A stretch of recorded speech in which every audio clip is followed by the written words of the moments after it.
अब हमारे घर में ना जब भी कोई चीज़ बनती है बहुत ही अच्छी क्वांटिटी में बनती है।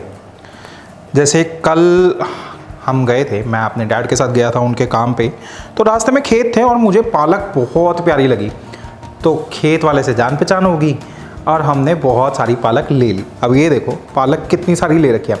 और आज इसी पालक को यूज़ करते हुए हम बनाने जा रहे हैं पालक पनीर। अब बहुत सारा क्यों बनता है वो मैं आपको बताऊंगा इंट्रो के बाद, बट इंट्रो से पहले आप सब्सक्राइब और बेल आइकन प्रेस कर दीजिए। और साथ ही यार सोशल मीडिया पे भी तो करोगे ना फॉलो, ताकि सारी हमारी अपडेट्स आपके पास आती रहें। तो सोशल मीडिया के यूज़र नेम यहाँ, link in description box. Please follow us for more updates.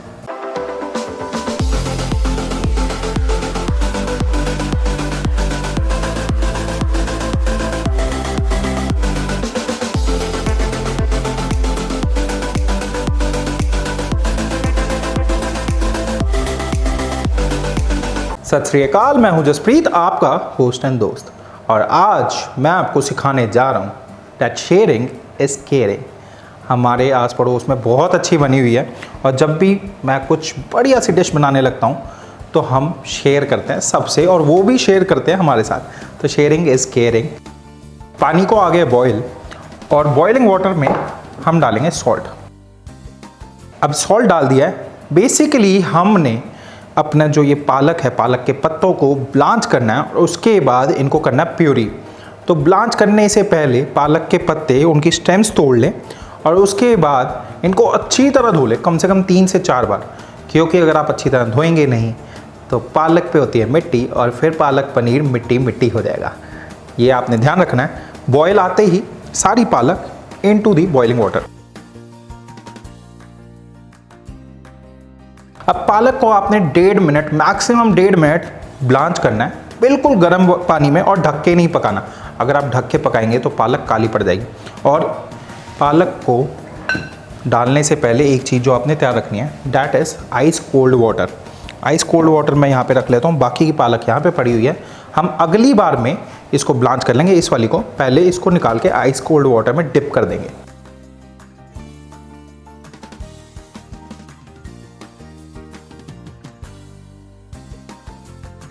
एक बैच पालक का ब्लांच हो चुका है, दूसरा बैच डाल देंगे हम। अब अगर आपने स्पिनच का ग्रीन कलर रिटेन रखना है, बरकरार रखना है, तो इसको ढक के नहीं पकाना। अगर आप ढक के पकाएंगे तो ये काली होने लग जाएगी, क्योंकि ज़्यादा हीट रिटेन होती है। सेकेंडली, आपने आइस कोल्ड वाटर तैयार रखना है पानी से निकालते ही, बॉइलिंग वाटर से निकालते ही आइस कोल्ड वाटर में, ताकि इसकी एक तो कुकिंग रुक जाए और रिफ्रेश हो जाए ये, और कलर रिटेन हो जाए। पालक हमारी डन है। पालक को रखते हैं साइड, थोड़ा ठंडा होने देते हैं। तब तक अपने तड़के की तैयारी कर लेते हैं। तड़के के लिए प्याज फाइनली चॉप कर लेंगे। प्याज जितना हो सके उतना फाइन। मैं आपको एक टेक्निक भी दिखा देता हूँ फाइन चॉप करने के लिए। हर तरफ से ऐसे स्लिट्स मार लें। सिर्फ ये टिप नीचे लगनी चाहिए, पीछे का हैंडल नहीं। उसके बाद ऐसे डायगोनल करके 1/2, और उसके बाद ऐसे स्लाइस कर देना है। अगर फाइन चॉप नहीं होता आपसे, थोड़ा मोटा मोटा रहता है, वैसे कोई दिक्कत नहीं है फाइन चॉप करने से। अगर मोटा मोटा रहेगा कोई दिक्कत नहीं है, आपका बस एंड में थोड़ी थोड़ी बाइट आएगी। अगर फाइन चॉप नहीं होता आपसे तो आप ग्रेट कर सकते हैं, वो बहुत बढ़िया ऑप्शन रह जाएगा। ये हमारे प्याज हो चुके हैं। कढ़ाई के नीचे आग लगा लीजिए और कढ़ाई में डाल लीजिए थोड़ा सा तेल और क्यों अन्नेवा। घी गरम होते ही जीरा, और जीरा थोड़ा ज़्यादा ही ज़रूरी है इस रेसिपी में। और जीरा क्रैकल होते ही प्याज। अब अनियन हमने ब्राउन करना है, तो जब तक ब्राउन हो रहे हैं इनको छोड़ के हम अपना स्पिनच की प्यूरी कर लेते हैं।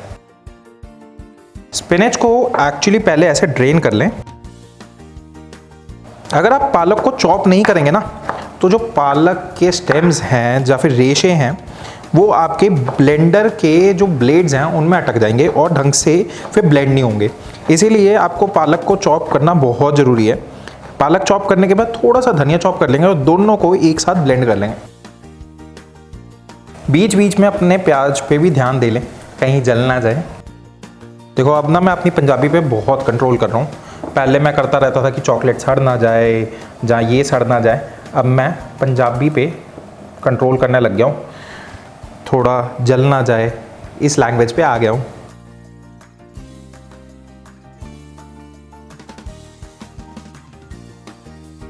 अब पालक और धनिया को ब्लेंड कर लेते हैं। अगर थोड़ा पानी डालना पड़े तो पानी डाल लेंगे।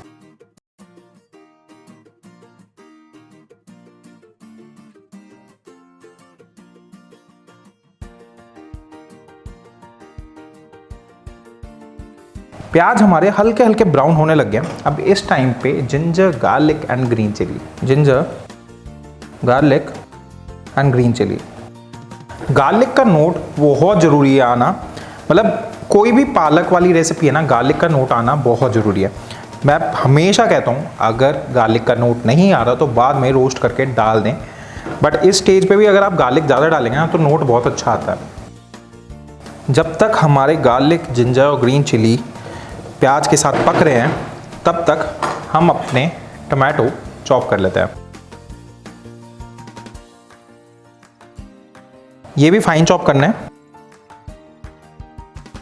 जैसे ही प्याज ब्राउन होने लगे अब इस टाइम पे जाएंगे पाउडर्ड मसाले। पाउडर्ड मसालों में थोड़ी सी हल्दी, लाल मिर्च, धनिया।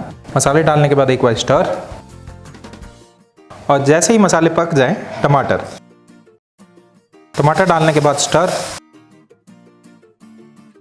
सॉल्ट और फिर एक मिक्स। अब इसको ढक के पकने देंगे जब तक हमारे टमाटर सॉफ्ट एंड मैशी ना हो जाए।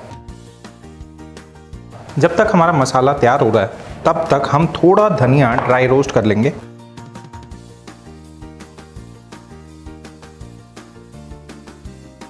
पूरा नहीं पकाना, बिल्कुल हल्का हल्का सा ड्राई रोस्ट करना है, क्योंकि इसको दरदरा पीस के हम इस टाइम पे डालेंगे और इसकी कुकिंग मसाले के साथ ही करेंगे।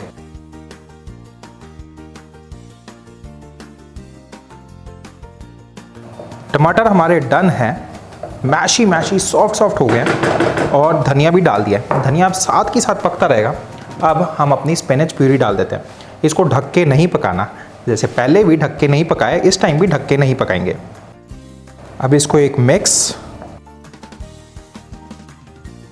अब स्पिनच डालने के बाद चलाते रहें, वरना ये बहुत आतंक मचाएगी, ऐसे बुलबुले से बनेंगे, फटेंगे, बाहर आती रहेगी। तो इसीलिए चलाते रहें।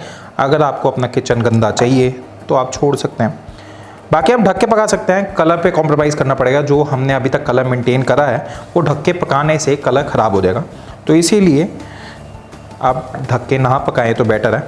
अभी इसको पकाते रहेंगे, साथ के साथ इसके ऊपर ऊपर ऑयल फ्लोट करना चाहिए। वो जो घी हमने डाला है वो ऊपर जब आएगा तब इट इज़ द इंडिकेशन कि हमारा स्पिनच डन है।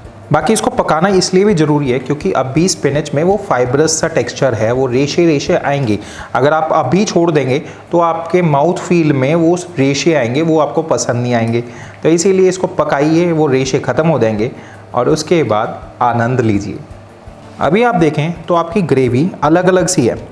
इसको बाइंडिंग देने के लिए, इसको इकट्ठा करने के लिए हम डालेंगे थोड़ा सा बेसन। आप चाहें तो पानी में घोल के भी डाल सकते हैं।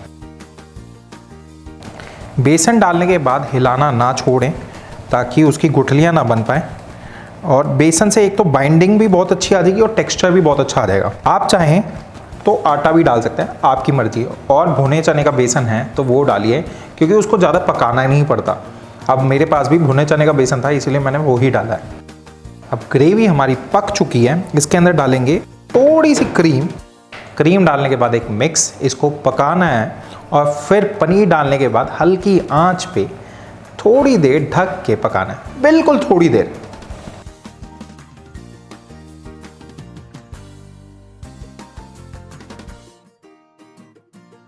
पालक पनीर हमारा डन है। इसको थोड़ी देर के लिए, बिल्कुल थोड़ी देर के लिए ढक के पकाना है। जितनी देर में हमारा रोगन तैयार होगा उतनी देर के लिए।